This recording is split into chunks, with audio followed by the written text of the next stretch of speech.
Hello! Welcome to the Big Money Stylist podcast. I'm here with just me and Ani. We're solo today. Oh, oh God, today so if you're new to our podcast, first off, it's amazing. I actually go back and listen to our podcast. I don't know if most people do that, but like I go back and it pumps me up. Not to say that I pump myself up, but just listening to the whole message, I know that we're changing lives. We're making a dent in our industry, and I know this is like so cool. So well, and not only are we making a dent in our industry, we're making a dent in other industries. It's weird. I like literally was like, oh, it's just for hairdressers, only to realize it's like for so many business men and women, hairstylists, like it applies to so many. And I think that's why this particular podcast, I'm just gonna put it out there, is beating all of the other warrior podcasts. But seriously, literally since the beginning, we have wrecked them. I know. On iTunes. You know what? We actually went ahead of we've gone ahead of Oprah. We've gone ahead of Tony Robbins. We've gone Gary ahead of Vaynerchuk. We're just saying we're up there, guys. So like if this is your first time tuning in, we would encourage you to go back and listen to some of our favorite topic is obviously protection. I don't know why, because it gets spicy. It's the because we love what we do so much and what we built and created. We're ready to like throw down at a moment's notice. Oh, cut you. No, that's what Val says. I don't really say that. Val's like, oh, cut a bitch. I'm like, well, that's so aggressive. You're like, oh God, who are we cutting and why? No, let's not cut him. Let's keep it professional. But today, Ani, what's our topic on today? Our topic today is production, which is just doing the actual work that's required to move forward. Right. It's so funny because like we do these podcasts and so many people reach out and they're like, it's so motivating, it's so great. But if you're not actually doing the production or if you're not actually doing the work, it doesn't matter that we make you feel warm and fuzzy on the inside. And I mean, I'm glad that you're here listening to this, but this doesn't technically count as the work. No. The work is what you do behind the chair, in front of the chair to grow your business, not just listening to a podcast. Exactly. I think that's the thing is I think a lot of people are like, I've changed my mindset. And you're like, that's really cool that you follow a lot of people that are like, hey, do it. Like, we've got this, like empowerment. But if you are financially struggling and you say you've shifted your mind you shifted your mind. I thought you said mind shit. I did. Your mind, I meant to say shifted your mind. You have to have the work to follow up, or you really haven't shifted your mind as much as you think you have. Yeah. So obviously, guys, now that you're listening to this, BMS Convention 2 is officially over. I'm so sad. You know what? It's this weird thing when it comes because it's like you're so amped and you know what to expect, but you know it's how exhausting it can be to do the work. But it's like this whole other high. Do you ever feel, I shouldn't ask you if you feel like that because Ani is like a fucking hustler. Like it's basically like Ani's event. Let's just like she runs so many of the details that nobody sees behind the scenes that I'm like, Ani, are you there? Are you still with me? Are you like, it's just, there's so much that goes into it. You know what I mean? And so, I don't know. It's crazy because you get to this place where you're like, it's over and it was so much work, but don't you feel like you're kind of on a high for a bit? I want to do it again. Right? And it's so funny because that night, you don't even know this, but that night I left my MacBook downstairs, so I had to go back and get it, and I ran into a lot of our artists that we've had for such a long time, and they were like, Ani, come to like a late night dinner. It's like 1 o'clock in the morning. I'm like, guys. At 1 in the morning? Yeah. I'm like, guys, I'm not going. They're like, yeah, you are. And I was like, the only way my ass is going with you is if you carry me. They carried me to IHOP. Oh, you went to IHOP? Literally. Oh, you jerks. You didn't invite me. Literally carried me to IHOP. But even then, like, as I went back down and I saw them, like, tearing down the room, I'm like, oh. It's over. Are we sure we don't want to do it 3 more days? It's only 1 in the morning. Let's keep going. Round 16. But, yeah, it was, and I feel like it's so much has gone into planning it for months and months and months that by the end, I'm like, are we sure it's done? Wait, guys. But you know what? It makes you want to do another one. Oh, I looked at Garrett and I'm like, Garrett, next time, 500. He's like, Ani, our room's at capacity. I'm like, I hear you. Wait. But how about? But listen here. Let's pick a new room and do 500. Hey, I've been to events with 5,000. So can you imagine 5,000 with like the doll heads and like. Oh. I mean, guys, we're going to be putting up videos soon. And if you are not following us on social media, honestly, you really missed out because we had a doll head dance and there was so much screaming and yelling and standing on chairs. And it was pure insanity. It was so much good insanity, though. Like, so much energy and just, it was so cool. Like, there's like moments where I had to like just like pinch myself and be like, this is my life. Like, it's so cool. And to think this all started with you, what, 5-7 years ago now? It literally only started 7 years ago, you guys. And we didn't even launch BMS or the education portion of it until the last 2 years. I've been educating for the last like 10 years, but I finally launched my brand 7 years ago. And I really didn't take it serious till the last 2 years because people were copying my shit. And I was like, oh, fuck no. I'm like, I'm going to have to build it faster than anybody else so that I can show people where we're really going. But I think, too, it's like we're doing it different than most people, and I'm not about just, like, making a quick buck. I literally want to, like, impact the entire industry. And how does it feel knowing that this entire movement, I mean, we just had almost 350 artists inside of one room to learn NBR, to learn business, marketing, like systems and processes. But this all started with you just making one choice 7 years ago. It's crazy, though. And I know I told you and Val, like, I get to this place now where, like, I haven't built it alone to the point it's gotten to. Mm-hmm. Like, I just haven't. Like, it's impossible for me to do that. And so part of me, like, has this problem of, like, feeling like, no, guys, it's not me. It's not me. And I still, it's not me. It's us. But there was this period of time where, like, so many times where I'm just like, fuck it. I'm out. I'm over it. I'm done. This is too stressful. I have kids. I have better things in life I need to worry about. And I kind of had this voice come to me that said, Danielle, you would be playing small to stop right now. And so many times, like every quarter pretty much, I wanted to like throw in the towel. And I don't know why, but something inside of me and my heart just told me like, no, you're doing this. And I'm so glad to see it, to get to even this new tipping point and where we're at. I had this like moment, even the event where I kind of broke down, and I'm like, I'm just glad I put up a fight. Like, yeah. When nobody believed, when I literally was trying to hustle my ass off and fill classes of like 5-10 people and market, and like putting my kids to bed at night, and so many things, my marriage was falling apart, and everything inside of me logically was like, what the fuck are you doing? Like, there was something inside of me that was like, no.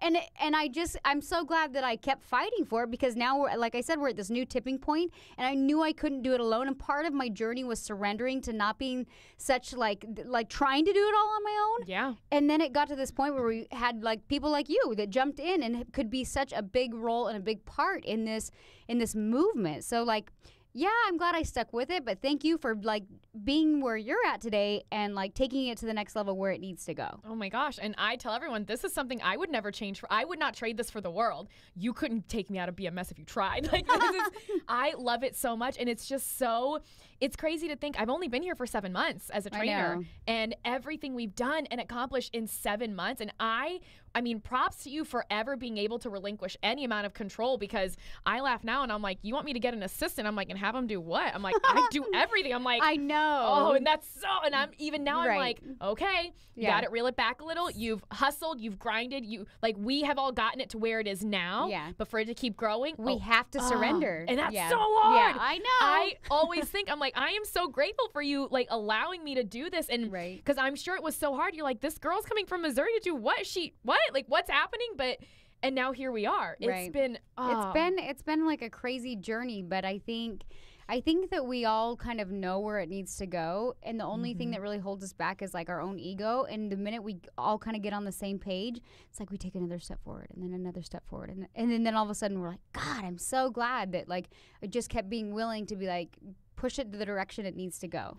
Well, and even with the teams that we have now, because it was even to the point inside the events, because I'm so used to with our smaller classes, I'm like, okay, I set this up, I do this, I do that, I have everything ready. And with the big ones, I'm like, oh my God, okay. I'm like, I have to look at the teams and be like, it's too big, where you have to surrender, and you're like, please fucking hold up your end of the deal. Like, and it's so hard. But then I feel every time I'd be like, okay, I need you to do this, I need you to do this. Did you do this? Did you do this? And everyone's like, yeah, Ani, we got it. And I'm like, oh.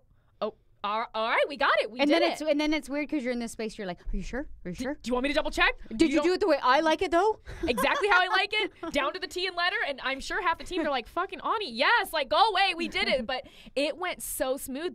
And that's also part of production itself, is having like the right team together and knowing that everyone is here to like. And I feel like even like, not the team member, but like everyone on our team, like Stacey, Ian, Lo, like Jill, fucking everyone, even the newer people, just stepped up in such a massive way this week. I'm so impressed with everyone. Yeah, it was honestly an amazing experience, and just the overall energy and everything. It was just crazy. And it's funny because we did an event, was it December? Yeah. Our last one was in December. There was about 175 stylists, and I remember like thinking, oh my God, I'm going to pee my pants. I can't do it. And even like getting out on stage for the first time, I was like, wow. And then it's funny because we almost doubled the room. And I was looking, actually today, I was looking back at some of the videos from the first one to now. I was more nervous in the first one than I was now. But I think that goes to show like how much we've grown as people. And we're just like, let's do this. Let's do this. And it's kind of, now I can see it getting bigger. Whereas if in life, if you're not ready, you can't grow beyond that threshold. Yeah. But we're ready. I remember standing up on stage last BMS Con before anyone was in the room, and I was like, I'm like, okay, you got this. This looks like 10,000 people. Yeah, it was right? like 165, 75. Yeah. And this time I was there Monday, like early afternoon when the chairs were set up, and I sit on stage and I'm like, are we sure this is 350? I'm like, shit's easy. I got this. Yes. That's how I felt this time going in. I was like, I envisioned. Where's the rest of the room? Yeah, didn't we have another section? Yeah, and we made we had 2 rooms last year, and this year we had 3. We doubled the size of the amount of people in the room, but even then it didn't feel remotely as big as last year. Right. But I think that just goes to show, like you said, how much we have grown and pushed past our capacity. And there were even points on stage. There was one point when Sam Falsafi, and he's the coach and trainer for Wake Up Warrior, he was there, and Garrett was like, hey, I'm gonna be there and do an intro. You just start off like just get everyone in the room. I'm like, got it. And Garrett didn't show up. So all of a sudden I'm standing there and I look at one of our team members, and then I look at Sam and I'm like, I guess I'm doing the fucking intro. To Sam, you did? Yes, I did. I wasn't there because Garrett told me, he's like, just come down after Sam's there. So I didn't know that. That's funny. Yep, I did the intro and I had everyone standing up, and I'm like, I thought it was really good. When I got off stage, one of the Warriors looked at me and he's like, Ani, nice fucking job. I'm like, nailed it. But that's the thing. I think when you're put in that place where you're like, it's on me. We want to have control of the situation and the production, but the reality is when somebody's placed, I believe that most people will rise. Like, if they're put in that situation, they will rise. And so that's so crazy to think, like, as human beings, how much we're unwilling to put ourselves in that situation where we can rise out of fear of failure, you know? Absolutely. And let's talk BMS. To attend BMS Convention, guys, the easiest part is paying for the damn ticket. Ugh. I mean. We got to talk about this. That is literally, people are like, I'm going to this class. It's going to be great. I agree. It will be great and awesome if you commit and do any amount of work. It's just mind-boggling to me, because even I was there too. And I always say, I'm like, you can't teach. We can only teach based off what we've gone through. Yeah. And I was that asshole that was like, I'm sorry if you're that asshole that bought a ticket and thought you would just go home and fill your books and be good to go. But it just takes years where you have to be willing to put in the work. Like, I used to think, oh, I just need a new camera lens, or oh, I just need to live in LA, or oh, I just need, there was always this story that, oh, if I was this person, or if I did that, or this and that. And I just thought, well, I can't do that because I'm not them. Yeah, and absolutely. You play the comparison game, you do this and that, and then you think, or if I buy this lens, I'm going to be an amazing photographer. If I buy this ticket to this hair class, I'm going to be this balayage expert just like they are. And you literally, your mind thinks that. Mm-hmm. And that's a starting point, but you actually have to commit. You have to commit. Like, yes, that's the biggest thing that we stress at the events, is because people get, especially women, like, they get so in their head and they want. It's so funny. We'll do like Q&A and they'll be like, so Danielle, and they're asking all these little questions and and I'm like, what? You don't need to be worried about like 10 years down the road. Yes, you need to worry about right now. Like, your next step is just go. What blows my mind, and it's things like this we've seen in our smaller classes, we saw at BMS Con, just like you said, they start asking questions. They're like, okay, so what am I going to do? What about whenever my assistant is going to go out on the floor and this and that? Yeah. And then you're like, do you have an assistant? They're like, no. And what the, you're telling me you're trying to figure out how to get your assistant onto the floor. You don't even have an assistant. One. What the fuck? What? And then they're trying to find out like the numbers, like what is the split? And I'm like, okay. That's one of my favorites. Like, well, if I'm a commissioned salon, how much do I pay them? But then how much do I take? But then how much does the salon take? And I'm like, do you have any stylists inside your salon? They're like, no. What? What the? But why? But that's the thing is I get it that at some point you want to make decisions based on like, okay, I think this might work out. You know what I mean? And so, but people go too deep and they want like the A to Z plan. And it doesn't work like that, especially if you're a small business owner and you're just starting out based on like, things always change with like timing and marketing and everything. So you just have to kind of like throw yourself in the mix. And part of learning and growing is like fucking it up and learning from that and moving on. And so you can't put a price tag on experience and reps. Like we always tell our students, we're like, get reps with MBR, get reps with marketing, get reps with photography. Like just get some reps under your belt. And then like 6 months in, you're like, okay, I think I've got a little more. A year in, you're like, okay, I got a little more. 2 years in, if you're willing to commit every single day, I can promise you, like for me, when I look in 2-year increments, I'm like, who was I? Where is she? She's great. Like, it's just crazy. Yeah. People give up so quickly because they think they worked really hard for 3 weeks. And you're like, 3 weeks? Are you kidding me? I've had socks longer than that, guys.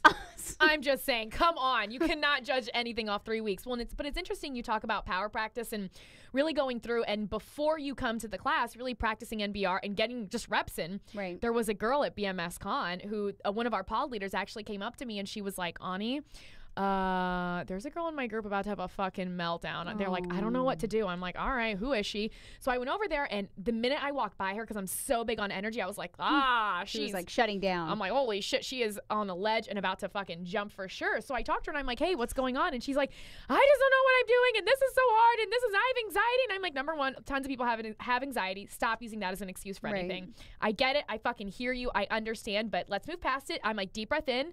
She wouldn't even take a deep breath. She's like, I'm like, okay, well, that's not helping you, but I'm here. And she's like, I just wish I'd practiced more before I came.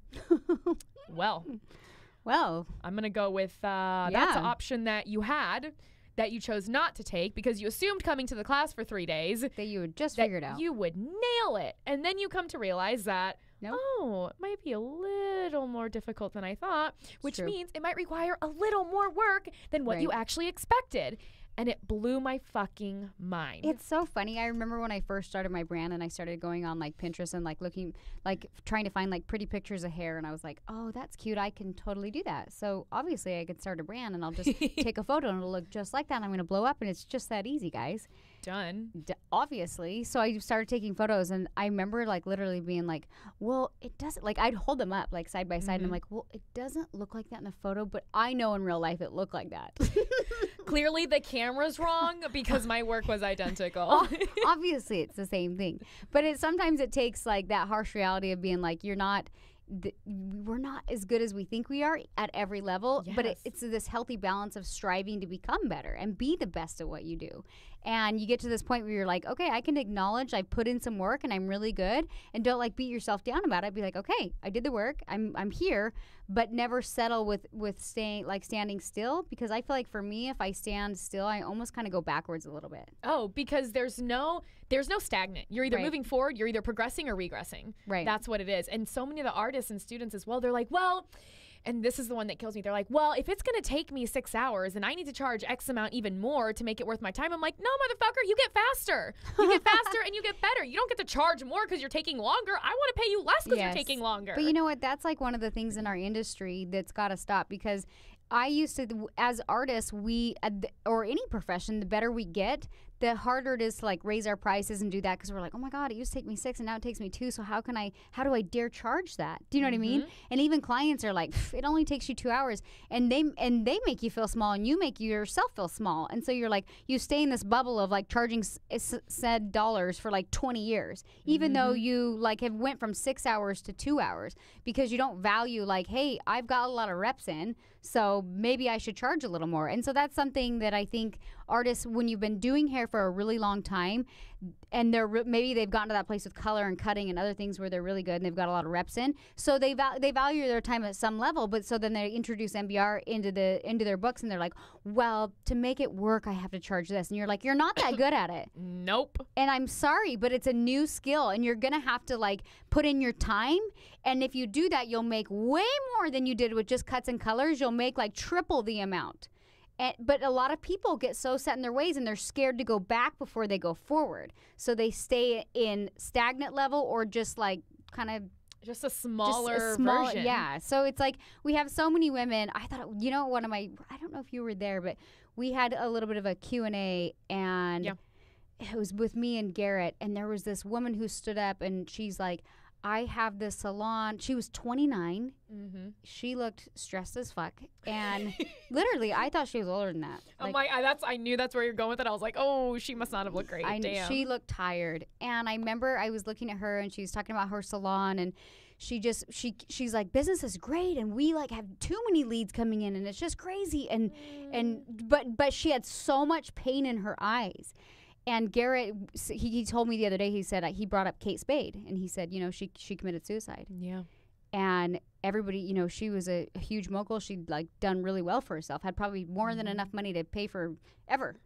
And nobody would have thought that she was probably in so much pain. And if you're not having that balance of actually enjoying life, it's not worth that kind of sacrifice. And when I looked at this girl's eyes, and Garrett had brought that up and brought up the passing of Kate Spade, we were like, you've got to redo, you've hit your threshold and you can't continue to do that no matter how much you're making. It's not worth the sacrifice. And after this conversation we had with her, it was crazy because I physically see things, and I saw like her just her get lighter.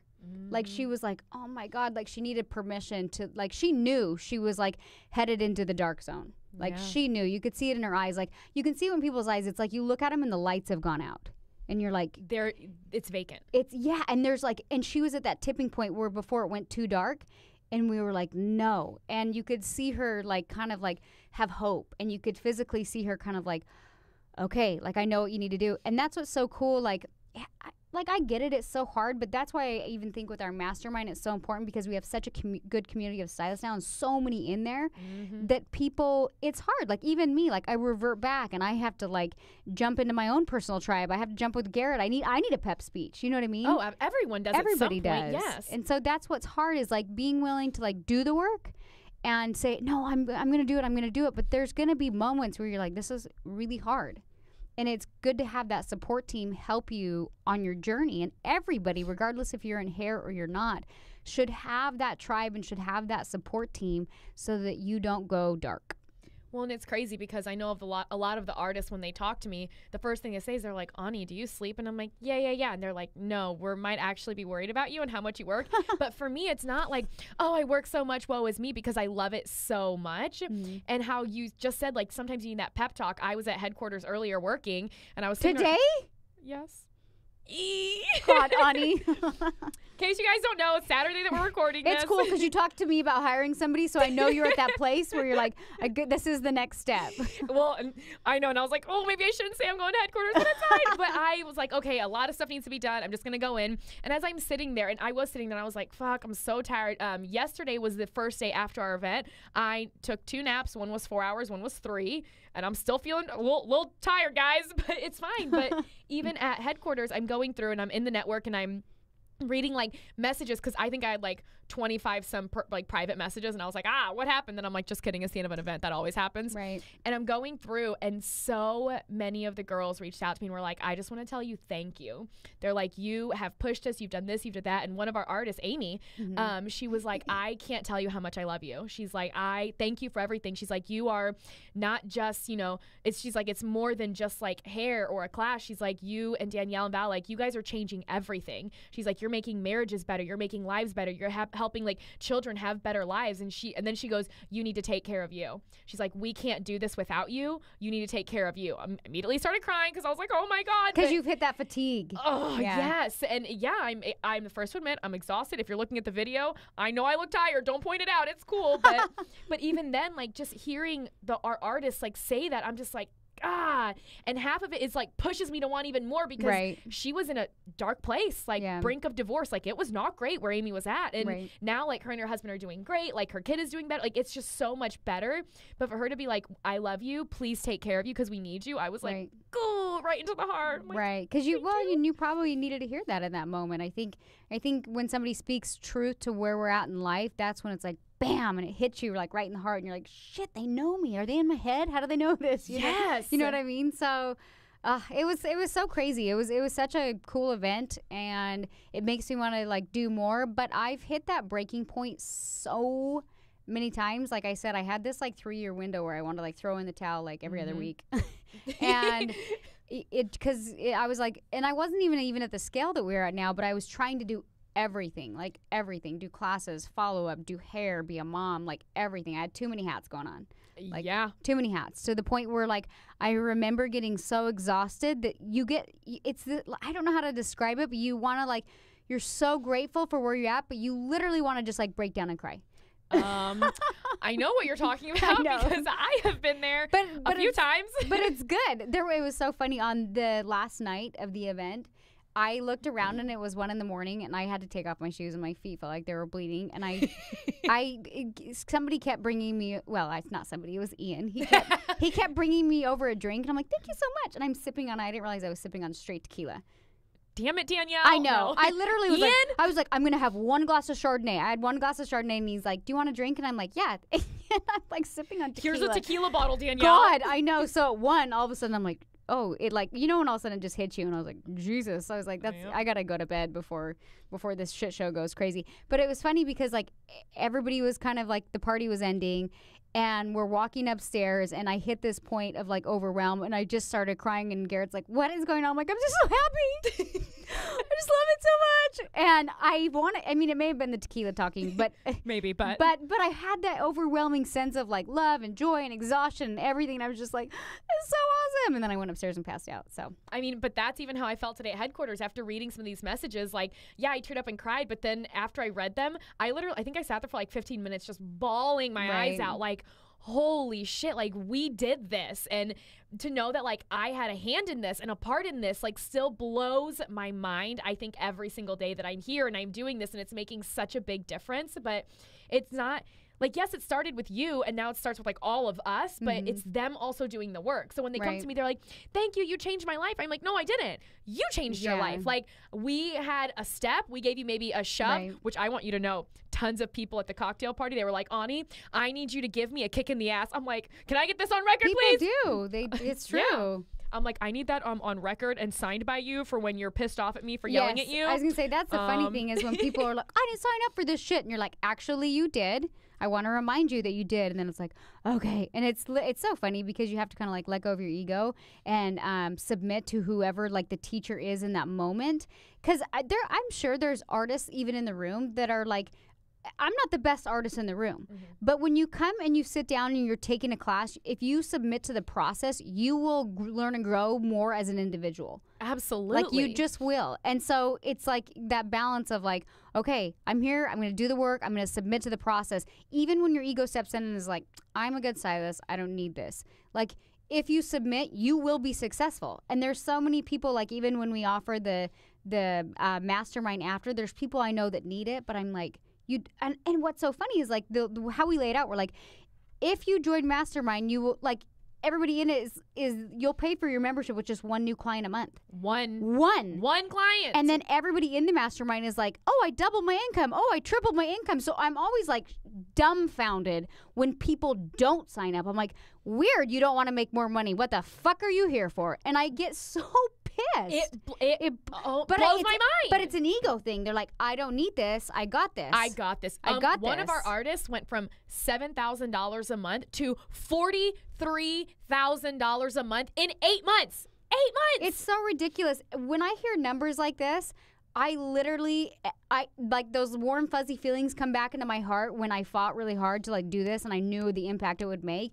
And I'm like, fuck yeah. I'm like, yes. You guys are doing it. You got it. Well, and even talking about submitting, there's a guy that I actually kicked out of the pre-training. So inside BMS Convention, we have 3 weeks of mandatory pre-training. And inside of that, there's assignments every single day, Monday through Friday. And then the Friday are like longer weekend ones. And inside of that, you have to like watch these videos, do hands-on training, and always ask a question at the end. Like, what's the one thing you want answered in regards to the content? And there was a guy, his name's Silas McCullen. I'm going to call you out right now. Silas. Well, he said Silas is his government name, but Carrie is his chosen name. So cool, I'm going to address that, not now. So anyway, I went through and I'm looking like, I don't care that there were 300 people doing assignments. I would still go in and look and my pod leaders would touch base with me. And when I saw his, I realized he's never asking a question. There's no fucking way, especially inside of the business training, that you don't have a question.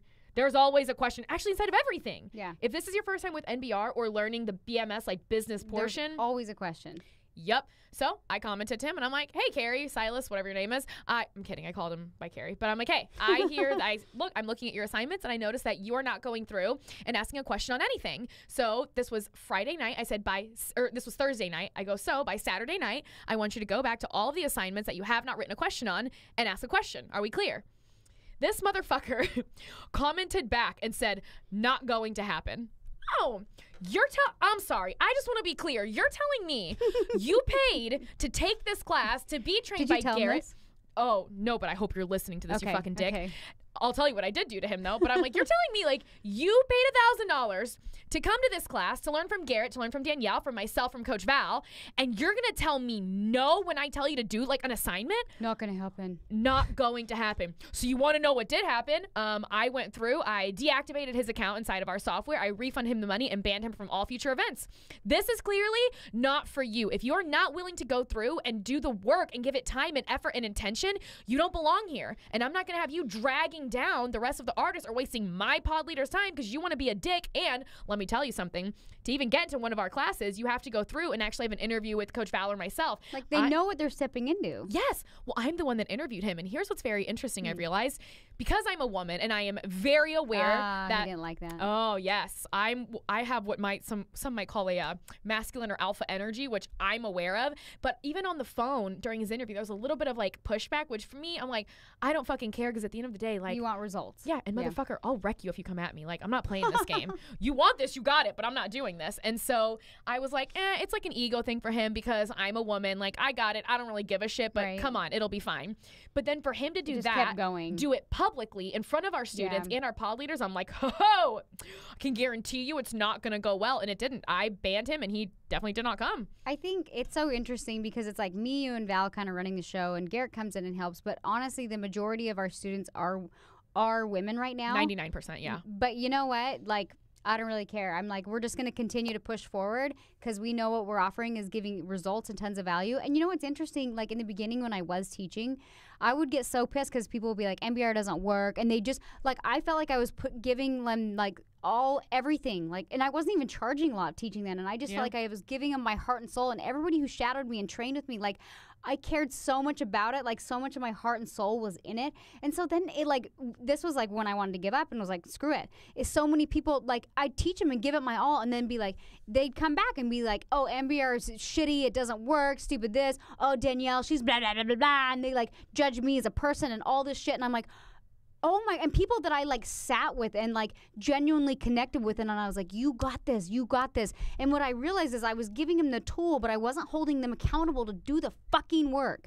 And so that's how BMS was born, is because I was like so ready to throw in the towel. And that's why we have the pre-training. That's why we have small groups, so that we can hold people accountable, so that we can all raise to the level that we need to be at. And I was no longer going to do it to have people just bash my name.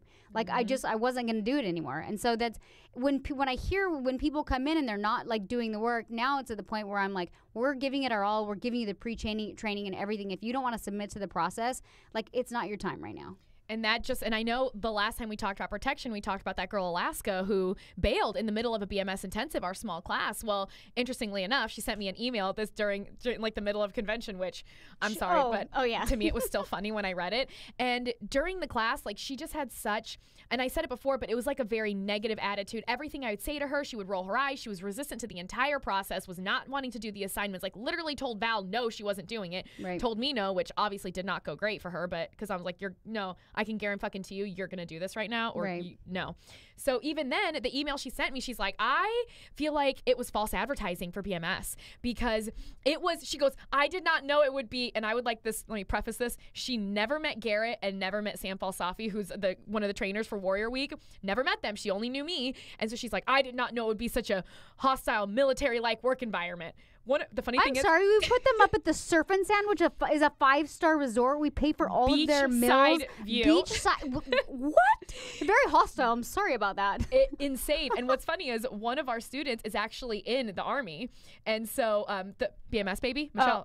She's in the Army. Yeah, she's in the military. She is? Yeah, she is. She's in the reserves right now. Yeah. I didn't know that. Yeah, she's a badass. Wow. And so her and I ended up telling her about this because I knew she'd find it funny. She's like, military work environment? She's like, what if she called the girl quite a few names. She's like, she doesn't even know what it's like to be in the military. I'm like, I'm aware. But to me, it blew my mind that even in this email this girl was sending me, it was fascinating because at no point was she like, you know what, you're right, I could have done it a little better. She's like, well, you did this and you emotionally traumatized me by punishing me and making me come on stage to do a live video. I'm like, I need to be clear. Are you being serious? Like, that was emotionally traumatizing to her. I'm like, thank God you didn't meet Garrett. It's so hard because now it's at a point where, like, if I read those emails, like, I opened it actually because she CC'd it in me, which was weird because it was directed to you. Yeah. And then it bashed you and bashed the whole MBR and BMS experience. But then it says, but I have a lot of respect for Danielle. But you, Ani. Alaska, I have zero respect for you, and I hope the best for you. And it just comes down to doing the work. Like, if you're signing up for this class, like, you at this point know that the way we do BMS, it's not normal because the results we want are not normal. If you want results that are not normal, you cannot continue to do the same shit you do every day. That's why we took the entire game book of what artists have known forever, for decades at this point. We literally lit that shit on fire, burned it, and said, we're fucking doing this a new way. It doesn't work. We're doing something different. But no matter, and here's what I tell everybody, no matter how many tools, tricks, and tips we give you, we're fucking teaching you the entire method of NBR. We're showing you systems, tools, processes, funnels, marketing, sales, everything. But if you don't do the work, you're not going to see any results at all. Right. And even like inside BMS Con, it was so crazy to watch, like some of the girls that you could tell who was like super gung-ho before they got there and they like worked and they did so much. And the ones who were kind of like, whatever, it's fine. Yeah. It's just like another class. Who cares? It just... See, and I have to, it's gotten to the point now where like I get kind of sad when that happens. But at the same time, when, I mean, almost like all the newbies signed up for Mastermind. So for me, I'm like, I have to look at it like, okay, that's a really good turnover. Like, that's a really good, like the amount of people that did sign up, I'm like, I need to celebrate that and not worry about these guys. And I know that as we continue to work hard, because I've had people in the past that like, literally there was one girl there, she came and shadowed me like years ago, and then she's like, I kind of gave it a break and I had a baby, and she's like, and I kept following you, and she's like, what brought me back is like, you just keep pushing, like you just keep going, and I wanted to have that in my life. And so as much as I want to be like sad and be like, oh, they didn't do the work and all this and that, I just kind of go to this place where I'm like, well, it's up to them. We're not here to save you. And that's what everyone should be clear on. Like, we are here to help you and guide you and push you, and the path has been paved. Right. And there's so many people on that same path that have walked it and succeeded, and there's proof. Yeah. But if you're not willing to do it, you know what? The people who signed up, I think we had about 115 who came into Mastermind, like they deserve all of us. Right. And it's crazy. There's a girl who actually attended BMS Con. Her name's Anastasia. She was actually in the first BMS class. Yeah. And she not gave up on NBR, but she, I think, like switched her course a little. She did. Yeah. And she saw me during registration, and she came up to me and she's like, Ani. I'm like, Anastasia. She's like, oh my God, you remember? Which I'm like, I mean, I've been in your pre-training. Like, of course I know who you are. Yeah. And she was like, she goes, I not gave up on NBR. But, I was surprised to see her there, actually. I was shocked. Because I hadn't heard from her in a bit. And I remember I really liked her and I connected with her. And she was like creating some kind of shampoo line. And I was like, good for you. Like, go after it. You know what I mean? And I think the fact that she was trying to do her own thing, and then she saw us growing, I saw her and I thought she understands like how hard it is to have a product and get it to the level you want. And she's there like, okay, shit, like I want this for my business. And she's back there, and I saw her and I connected with her just for a minute, like on stage. And I was like, good job. Like, thank you for being here, you know? Yeah. And she found me during registration, and she was like, Ani, I was like, oh, hey. And she's like, oh my gosh. I'm like, oh, you're back. That's so great to see you again. And she's like, yeah, she's like, you're part of the reason I'm here. I was like, oh, cool. And she's like, we started off at the same time. Yeah. She's like, we started off on the same road, the same path, the same class. And here you are now. I was like, here I am. Like, yeah. Just doing the work. You know? And I think people don't realize that to get to the level that you're at, and especially when you did like everything by yourself, the amount of hustle and grind required is it, like what BMS, it looks so fun. And I'll give it to you, like, guys, it is fun. It's a ton of fun. It's like, a lot of fun. This is,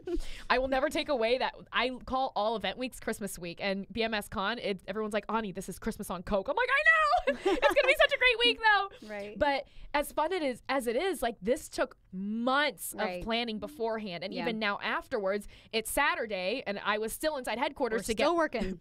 Still working. Still grinding. Yeah, but it's hard to shut it off, don't you think? I think when you see what a difference we're making, it's hard to not want to continue and do more and push and be like, you fucking got this. Like, yes.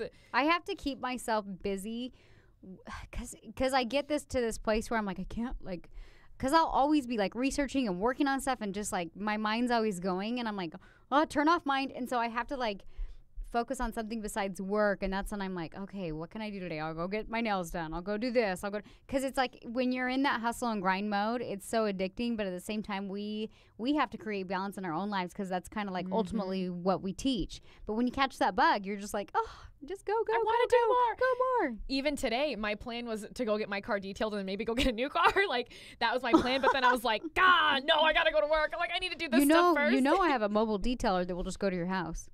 Oh, wait, are you serious? Yeah. Oh my God, can I have It's their so number? funny when you start getting short on time, like the little things like taking your car to get detailed or going to the grocery store or like doing your own laundry. All of a sudden you're like, I have no free time for me, and the last thing I want to do is take my car to get washed. Like, and when they detail it, it can sometimes take like a couple hours. Yeah. And I want to lay on the beach. Like, if I have 2 hours, I don't want to sit in a sweaty detail shop. I don't want to go down the grocery store aisles. I get anxiety now going to the grocery store because I like literally am like, oh, I hate fucking grocery shopping. I go like crazy. So I need his number. I'm gonna call him tomorrow. Like, I don't care if it's Sunday. I'll pay you more. I just want this shit clean because I would like to go maybe next weekend and go get a new car. Yes. But if I take my dirty ass car and they're gonna be like, you poor bitch, you cannot afford this car. Here's $700 for your car. And then the car I'm trying to buy, I know they will not sell it to me if I walk in with that dirty ass car right now. We're going to give you a firm no. Turn around. Listen here, you poor pizza lady. You cannot buy this car. You have not put in the work. Go home. That's what everyone keeps saying when they find out what the kind of car I'm getting. They're like, wait, are you really? Are you getting the one? It makes me want one. I don't even need one. I feel like I should just say it at this point, I guess. Yeah, I'm going to go. Just say it. What is it? Are you I'm getting a Maserati. Oh, I'm so jealous. Do they have a twofer or like a Groupon for those? Maserati, if you're listening, could we get a Groupon for this? Or maybe like 10% off. That'd be great. I'll put it on my story. But you know what's so funny? When I got carried to fucking IHOP, one of the artists that's there is Shayna. You know, I've known her for such a long time. I'm dying that you went to IHOP at 1 a.m. Oh my God, wait until I show you this picture. You're literally going to die. And it was Amanda Kelly who carried me. Oh my God. In her high heels, in her ruffled dress. Guys, she's I the wish Hulk. I would have gone. Oh my, I went by accident. I needed food. I was drinking too much tequila, and literally my rule of thumb is like, if you're going to drink before you go to bed, you drink a shit ton of water and some carbs. If you do that, it saves your life. Like, you're not hungover. Oh, do you know I've never had a hangover in my life? I usually don't because I know my formula. I'm like, Danielle, you eat before you go to bed, even though you're going to wake up and like feel really fat and bloated. Like, it's better than being hungover. Like, for sure. A good stack of pancakes or a big bag of chips, a pizza. Give me a hamburger. Oh, I want that grease. Quesadilla. Yes. Which, by the way, the quesadilla at we're really getting off topic, but the quesadilla at the Paseo was delightful. But no, even when we were at IHOP, which I swear has to do with the work, but when we were there, Shayna was like, oh, Ani, are you going to get your car this week? And I was like, I don't know, maybe. And of course the girl's like, oh, what are you getting? And I'm like, I was like, I'm a Jeep. I'm just getting like a little Matchbox car. But I was like, I'm going to get a Maserati. And one of the girls goes, she looks at me and goes, what the fuck? Is that serious? And I was like, yeah. She goes, is that actually like a doable goal for you? I was like, no, yeah. I'm like, sorry. Tomorrow. Do you not know how much I work? Yes.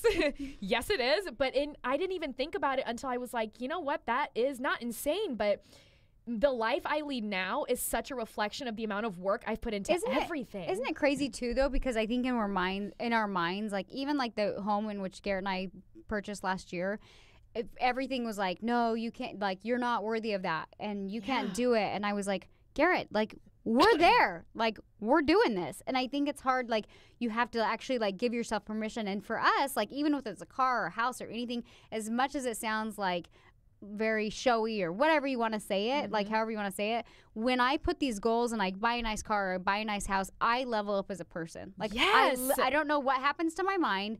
And I even told Garrett, since we moved, we didn't make like a small jump. We made like a huge jump from like where we were living to our new house that we're at now. Like, we went from like a really nice home to like kind of our dream home. And for us, I was like, oh shit. And if we look at the amount of work we did in the last year, both of our companies across the board, I was like, I'm like, oh my God, like we accomplished what we did in 1 year that took us like 3 or 4 years before that. Yeah. And it's because like we were like, oh, is it doable? And we were like, we knew it was doable, but like giving yourself that permission from doing the work and then being like, once you get to that place, you're like, all right, this is the new version of me, I'm not going back this way. And it forces you to like even level up your life even more. Well, and it's crazy, and this might sound ridiculous, but even I will never forget, it was February, and my birthday was coming up, and you convinced me to buy my first pair of Louboutins. So I'm a bad influence like that. No, you're a great influence. But even then, I remember moving here, and my fiance at the time, he was like, you're never going to be that person, right? Like, you're never going to be the person to buy $1,000 pair of shoes. And I'm like, no, I don't know. For me, I'm like, no, I don't really think I'm that person. I don't desire that in life. Yeah. And then what blows my mind is when I was packing for BMS Con, I took a picture of my suitcase because I was like, finally packing. And it was like 6 pairs of designer shoes? I added it up. Because I had... I have 10 grand worth of shoes in there. Oh my God. I had 2 pairs of Chloe's, Louboutin. I had quite a few, and I'm adding it up because a couple of girls messaged me. They're like, your shoes. And I'm like, to me, I'm like, what about them? I'm like, yeah, they're my shoes. Yeah. And then I added up, and I'm like, oh shit, that's $5,000 worth of shoes sitting in my bag. And it kind of becomes the new norm, though. Like, as much as like, here's the funny thing though, is people will think, oh, she's not the same person. And you're like, no, I'm still me, but I've grown as a person. And if buying a good pair of shoes comes with it, like, I'm going to experience those things in life, and I don't need you to make me feel bad about it. You know? It's absolutely. Well, it's even, okay, so my shoes might be $1,500, but the shirt I'm wearing right now is $13 from Target. Yes. It's a cute shirt, guys. It has little cacti all over it, and I saw it, and I was like, you're adorable. I'm going to take you home. You look really cute with a pair of shorts. But it's not like, oh, I'm so bougie, I can only buy expensive shit. No, it just so happens, you know what? And even with... It's like, I worked hard. I'm going to do this. Yeah. It's like this. It's literally for me, I'm like, all right. And I have to keep myself in check. I'm not going to lie. I get it. There's points where I'm like, reel it in, Danielle. Reel it in. Calm down there. You don't... Because when it loses that for me, like, when you get to that point where you're like, good for me, and you buy a nice car, a nice house, you're like, and it feels right. But then when it gets to this point where I'm just like, I don't need that, then the guilt sets in, then I'm like, all right, it's not fun anymore. I'm not getting that like sense of accomplishment, so I need to reel it in. And that's like my gauge for me, is I'm like, oh, I didn't get the same high in that. So clearly I need to like it's cool to reward yourself, but for me it's like kind of hold yourself, reel it in, you know what I mean? And that's why for me, even the car that I want, it's not about the name of it. I always told myself, I'm like, it would just be so great to have a convertible and drive up and down PCH. Like, that's all I ever wanted. Remember the song? Yeah, there's a little BMS song, and I hope if you're not watching right now, you need to go to bigmoneystylistnow.com, because this is what it looks like. And I'm just going to be waving right down PCH, and then I'm going to get my hype up music and be like, yep, here it goes. Yep. So it's... Could I be in the car when you do that? Yes. Danielle. It's going to be some old guy, and we're going to be like, fuck you. I'm telling you, I'm going to drive up to your house, and they'll actually let me in for once. No, I'm kidding. But I think the guy, every time I go to the gate, he's like, what is this girl doing here? No. You know she cannot afford it. You're going to flip off the guard at the gate. You're going to be like, fuck you. He's going to be like, what? I don't know if I should say anything, but her car looks kind of cool. But for me, it was like, when I was just trying to decide what kind of car to get, I was finding like, I saw the Maserati, and I was like, that is my dream. Like that. You're like, that's the one. And then I told myself, I'm like, you're fucking insane, because it's literally almost as much as the house I bought in Missouri. The price tag is not too far off. So I sat there and I'm like, you can't do that. Like, that's insane. You can't. That's and then excessive. You're like, or can I? That's what it was. Yeah. And I sat there and I'm like, wait, why can't I? Hold on. I work hard. I live by the beach. This is what I've always wanted. Don't I deserve this? Like, yay me. And then I was like, you're right. You fucking do. That's when I started looking. Like, I found out there's one in Newport that's the exact color I want. But there's one. Don't you think too, with cars or homes or anything like that, like, we look at the overall price tag and we're like, no way. Oh, I can't do it. And I'm not saying you're going out and buying like that car like cash, but the idea of even like buying it and the payments all of a sudden seems like doable. Do you know what I mean? You're like, oh, That's not, and I think in our minds we're like, no, we can't do it. I remember when Garrett and I literally, like, we had lost everything. My mom, like, financed an old Audi for us just so we had something to drive. And our credit, like, was, like, to the shitter, and, like, we had no cash, nothing. And we had another car that we were leasing, and the lease was up, and I was just like, I need a car. Like, I have kids. I have to drive a car, babe. And he was like, okay, well, I don't think we can get anything. Like, I don't know what you're going to do. And I took it on as a challenge. Yeah. And so I started, like, researching, and I found this really cute BMW X3. It was like $16,000, but because it had the label of a BMW, Garrett was like, there's no way, like, you won't be able to qualify for that. You're not going to be able to get it. Our credit's not good. Like, we don't even have any money for this and that. And I'm like, well, I'm just going to entertain the idea. And I went down there, and I was like, okay, well, what would the payments look like? Could I get qualified? Long story short, I came home driving my cute little BMW X3, and Garrett was like, what? And I was like, he's like, why did you pay for this? And he was like kind of pissed, but then I was like, here's my payment. And he was like, oh, like he had felt like so unworthy, like we can't, that's not going to happen. And I was just like, what if I entertain the idea, and what if I'm just going to see? And I got my cute little BMW X3, and I was so pumped because for me, I'm like, we have this old Audi that my mom had to help us finance, and things were finally not as bad, and I was able to go get this cute little car. And so I think in our minds, we just tell it, we say like, oh, we can't. But what happens if you like actually entertain the idea of maybe I can? And that's when everything changes. And I feel like that's what I did with even moving here. I'm like, you cannot move across the country to California. Are you insane? You can't do that. But then I'm like, but what if I was to do that? Then what would my life look like? And that's what I did with my car. I'm like, you're fucking insane. You can't do that. Are you really going to get that car? But then I'm like, but do you see yourself driving it? What if? Because Garrett was the one who's like, Ani, September, you're getting a new car. And I'm like, joke's on you, I've already been looking. And he's like, not a small upgrade. He's like, you need to get a BMW or Mercedes. I'm like, I hear you, but I think I'm going to one-up that at this point. Like, well, screw you, buddy. I hear what you're saying, Garrett, but I'm not going to listen at all. I'm going one level higher. When I showed him, he was like, fuck yeah. Because it's going to be like this, Ani, driving down PCH.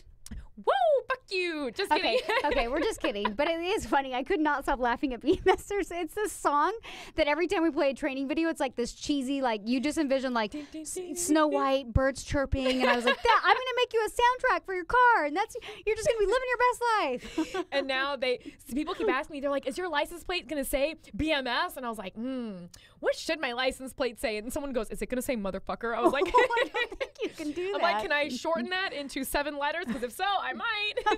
Just kidding. Oh, no. So it's aggressive. It might. Well, I mean, so is I feel like everything. You know what, though? I would like to say that actually a few of the students came up to me during BMS Con, and they were like, Ani, they like caught me at like little times where, because I'm such a fast walker, because You have a march. Oh, do I? You do. Oh. And when you're like focused, it's aggressive. Oh, is it? Your hands get up.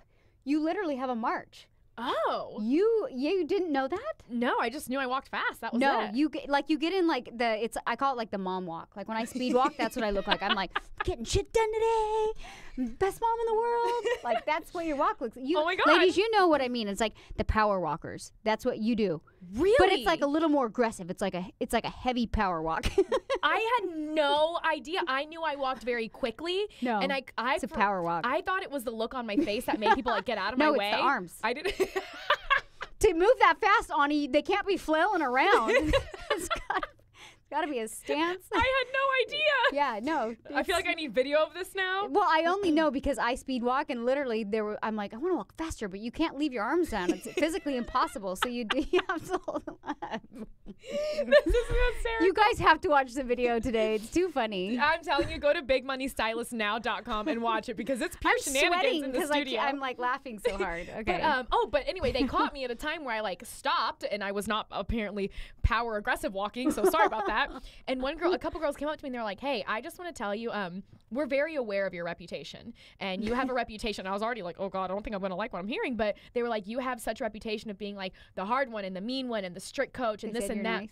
Yeah, she's like, I just want you to know, she's like, that's not what I get from you at all. I see such softness and empathy and love from you. Like, and I was like, oh my God, that means so much to me because I'm actually super marshmallowy and soft on the inside, but I'm always told that I have like a very, very hard exterior, which I'm like, yeah, I know. Look at what I have to do with my job. But it was just, BMS Con was such a wonderful, like, amazing experience. And I know leaving there, I am not the same person who is that walked in. Well, that's what's cool is like, I feel like our students allowing us to teach them, it makes us grow. It makes us want to get to the next level. It makes us want to do the work tenfold. You know what I mean? And so it's just so cool.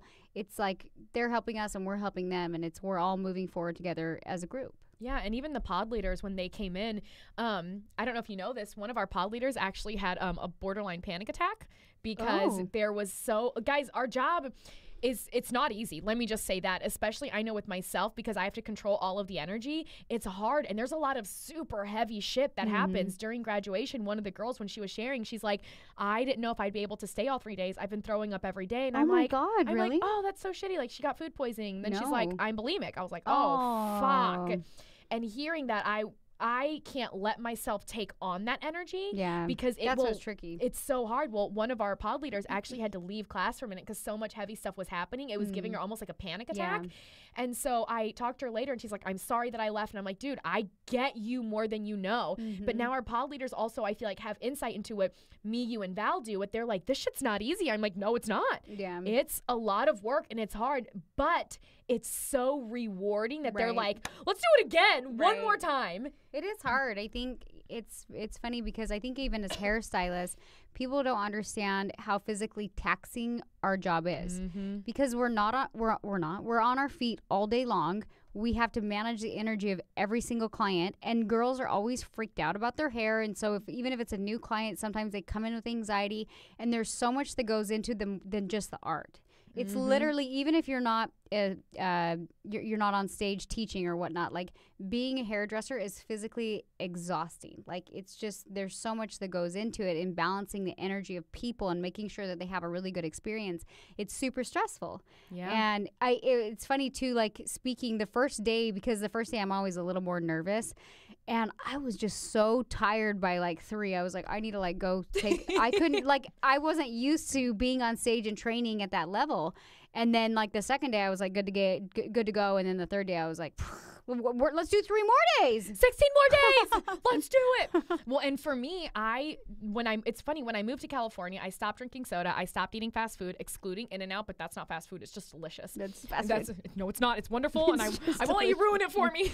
And so, but I stopped drinking soda. I stopped eating fast food, and I only have coffee or caffeine during like event weeks. During Christmas. During Christmas week. One time a year. But during event weeks, and even then, like, oh my gosh, one morning my breakfast was 3 cups of coffee, and by the time we started, I'm like, I'm ready to go. Let's do this. There's so much caffeine. I bet you that's when I had an aggressive ass power walk, because I was so, and guys, I swear to God, I put like 10 sugars in my coffee. It's so sweet. So I'm like, there's caffeine, there's so much sugar. I'm like, I'm ready to go. Let's do it. So I get it. I had one day of that. I don't drink coffee. It actually makes me crash. I'll drink a little bit, but I really like chai. Like for some reason, chai like gives me just enough caffeine, but I usually do like a tall baby kids chai from like Starbucks. And Ian got me a very grande venti. There's like a tanny. I don't know. It was like that fucking shit's huge. They won't even serve coffee in it. You can only get tea. Oh well, I got a vanilla iced chai because that's what I like. And literally, like I was drinking it because we did hair before, and then by the time we did hair that morning, I was like, and people like at lunch break, people were like, you were like a fucking stand-up comedian. I didn't know you were so funny. I was like, I didn't either. You're like, I know, but turns out I'm fucking hysterical when I've had all my caffeine. I love caffeine. So I'm so sad we're coming to the end of our hour. So final parting words on doing the work and production. You know what? People like will want to play small and say like, I'm good where I'm at, and like I just have like healthy children and a great husband, and like they don't even see that they're like in a painful place in life. I know that when I was in that situation where like things sucked, I didn't even really understand the severity of how sucky it really was. And then it's funny, I'll talk to Val and like experiences she's had, and she's like, I didn't realize I was in such a painful place either. And it's funny in doing the work, and then you get to this new level of life and business, you're like, oh no, I'm not going back there. And so it's interesting as people how we play small based on just wanting to be comfortable. And if you just actually stepped out of your comfort zone, you don't have to have the whole story figured out. You just have to be, the first step before even doing the work is commitment. And if you commit like deep down, like in your heart, like you know you need to change, and you know you want to experience more in life, then if you commit, and you just commit every single day, the work will follow. So as much as people want to say, I'm doing the work, you have to commit to growing and learning and being more. And that's ultimately the first step in becoming more in life. And when you get to that, you can't go back. Like, you're just like, no. And even if there's times in my life where I feel myself going back and I'm like, I'm unhappy, and I can now I can recognize that point of pain, and I know that I need to like push forward in order to learn and grow and get to that level. Absolutely. So guys, thank you once again for being here with us for the Big Money Stylist podcast. I suggest you go watch this episode because it was full of shenanigans, and you can do that at you know what I noticed before we close? So usually we have Val here, and I was joking around like a couple weeks ago, and I was like, I'm like the passionate one, you're like the fiery one, and Val's like the logical one. And we all have like those three traits within all of us, but I was realizing just doing the show with you and I were like, fuck it! So if you're a little triggered and fired up in the show, like, you're welcome. So there you go. It's on us, because apparently we together we get a little fiery because it's gasoline and fire. That's what it is. Because we're both a part of that Hogwarts journey or whatever. Welcome to the Hogwarts School of Witchcraft and Wizardry. We're here with Danielle and Ani on the 2 Gryffindors. Yeah, I was like, what are we? We're Gryffindors. Yes, we are. She made me take a Harry Potter test, guys. I'm not a big Harry Potter. I mean, Don't ruin it. Yes, you are. She will be. I will be. So help me God. And that is how we're ending it today. Who loves Harry Potter? We love Harry Potter.